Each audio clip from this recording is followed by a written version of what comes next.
କଥା ଅତୀତର ଚ୍ୟାନେଲକୁ ସମସ୍ତଙ୍କୁ ସ୍ୱାଗତ ଜଣାଇ ଆରମ୍ଭ କରୁଛି ଆଜିର ଭୟାନକ ଆଉ ରହସ୍ୟମୟ କାହାଣୀ ରୁବିନାର ସେଲ୍ଫି। କଟକର ମହାନଦୀ। ଏ ମହାନଦୀକି କିଏ ବା ନ ଜାଣିଛି। ଆଉ ସେ ମହାନଦୀରେ ଅନେକ ପୁରୁଣା ବ୍ରିଜ୍ ଅଛି। ତା ଭିତରୁ ଗୋଟିଏ ଏମିତି ରହସ୍ୟମୟ ଆଉ ଭୟଙ୍କର ବ୍ରିଜ୍ ଅଛି ଯାହାର ନାଁ ମୁଁ କହିବାକୁ ଚାହୁଁନି,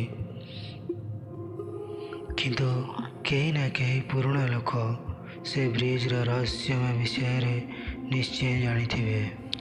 କୁହାଯାଏ ଯେ ଯେତେବେଳେ ଚନ୍ଦ୍ରଗ୍ରହଣ ହୁଏ ସେହିଦିନ ରାତିରେ ସେ ବ୍ରିଜ୍ ତଳୁ ଗୋଟେ ଶୈତାନ ବାହାରେ ଆଉ ତା'ର ଆଖି ପୁରା ସବୁଜ ଆଲୋକରେ ଜଳୁଥାଏ। ସେହି ଶୈତାନ ଆଖପାଖ ଗାଁର ଅନେକ ଲୋକଙ୍କୁ ମାରିଦେଇଛି। ଆଉ ମରିଥିବା ଲୋକଙ୍କର ଡେଡ୍ ବଡି ଆଜି ଯାଏ ବି ମିଳିନି। ଏହା ଏକ ବଡ଼ ରହସ୍ୟମୟ। ଏବେ ଯାହା କହୁଥିଲେ ସେ ତ ସବୁ ଘଟିଯାଇଥିବା ଘଟଣା, କିନ୍ତୁ ଏବେ କାହାଣୀରେ ଯାହା ଘଟିବ ଚାଲନ୍ତୁ ଶୁଣିବା। ସହରରୁ ମାମୁଁ ଘରକୁ ବୁଲିବାକୁ ଆସୁଥିବା ଗୋଟେ ଝିଅ ରୁବିନା ଦିନବେଳେ ବସ୍ରେ ଆସୁଥିବା ସମୟରେ ସେହି ପୁରୁଣା ରହସ୍ୟମୟ ବ୍ରିଜ୍ଟାକୁ ଦେଖିଥାଏ। ସହରିଆ ଝିଅ, ମୋବାଇଲରେ ସେଲ୍ଫି ନେବା ତାର ଥିଲା ଗୋଟେ ଅଭ୍ୟାସ।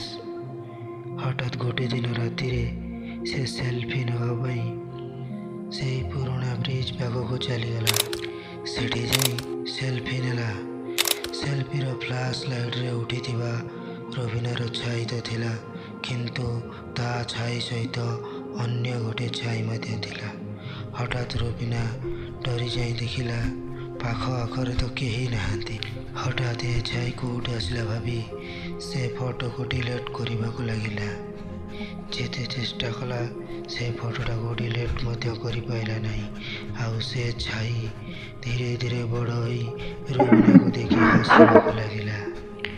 ଏହିସବୁ ଘଟଣା ଦେଖି ରୁବିନା ପୁରା ଭୟରେ ଥରିବାକୁ ଲାଗିଲା। ଆଉ ସେଠାରୁ ସେ ଦୌଡ଼ି ଦୌଡ଼ି ଯାଇ ତା ମାମୁଁ ଘରକୁ ପଳେଇଲା। ଆଉ ସେଠାରେ ସେ ଗୋଟେ ଘରେ ପଶି କବାଟ ଦେଇକି ଘୋଡ଼େଇ ଘାଡ଼ି ହେଇ ଶୋଇପଡ଼ିଲା। ସେଦିନ ରାତିର ଘଟଣା ଗଲା। ତା ପରଦିନ ସକାଳ ହେଲା, ହେଲେ ଘରେ ନଥିଲା ରୁବିନା। ଯେତେ ଖୋଜାଖୋଜି କଲେ ମଧ୍ୟ ମିଳିଲାନି।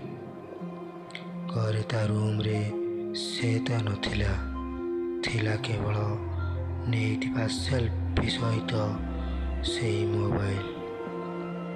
ତେଣୁ ଆପଣମାନେ ବି ସତର୍କ ରୁହନ୍ତୁ ଆଉ କେୟାରଫୁଲି ରୁହନ୍ତୁ, ନହେଲେ ପୁଣି ଥରେ ସେ କଳା ଛାୟା କମିଂ ସୁନ୍।